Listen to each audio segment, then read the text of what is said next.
Hello అండి. Hi. ఏం చేస్తున్నారు? నేనైతే శ్రీశైలం వచ్చాను. ఇక్కడ దర్శనం అంటే అక్క మహాదేవి గుహలు అనేసి తీసుకొచ్చారండి. లోపలికి గుహ కనిపిస్తుంది కదా, దాంట్లో ఒక 5-10 మినిట్సే లోపలికి వెళ్ళాలి.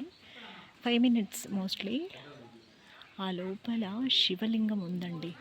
దాన్ని దర్శించుకోవడం చాలా ముఖ్యం.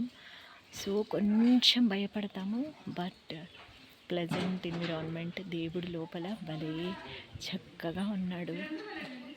సాక్షాత్ పరమశివుడు అక్కడే కూర్చున్నాడు అనిపిస్తుంది.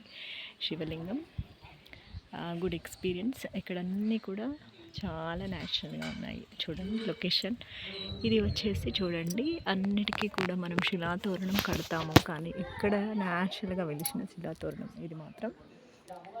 సో బోట్లో వచ్చాం కాబట్టి ఆటోమేటిక్గా ఇక్కడ నీళ్ళు ఎక్కడ చూసినా ఉడతలు అయితే చక్కగా కనిపిస్తున్నాయి. చూడండి ఎంత ముద్దుగా పరిగెడుతుందో. చాలా ఉడతలు ఉన్నాయి పాపం వాటికి. ఇక్కడ చూడండి ఎంత ముద్దుగా ఉంది. శ్రీరాముడు దానికి గుర్తుగా ఇచ్చిన వేళ్ళని వేసుకొని చెక్క చెక్క చెక్క చెక్క చెక్క చెక్క పరిగెడుతుంది.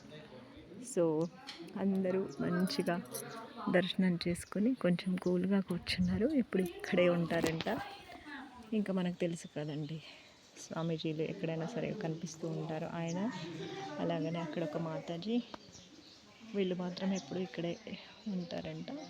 సో మన అక్కడ మహాదేవి చాలా గొప్ప శివభక్తురాలు కాబట్టి ఆమెకు శివాలయం, శ్రీశైలం శివాలయంలో దర్శనం అంటే మనం దర్శనం చేసుకున్నాక శివుడి పక్కన అక్కడ స్పర్శ దర్శనం చేశాక ఈరోజు నేను కూడా చూశాను, అక్కడ అమ్మవారు కూడా ఈ అక్క మహాదేవి విగ్రహాలు కూడా ఉన్నాయి. ఇది అన్నట్టు ఈ స్థలం యొక్క విశిష్టత. మీరు ఈ టెంపుల్ విజిట్ చేశారా? విజిట్ చేస్తే నాకైతే కామెంట్ చేయండి.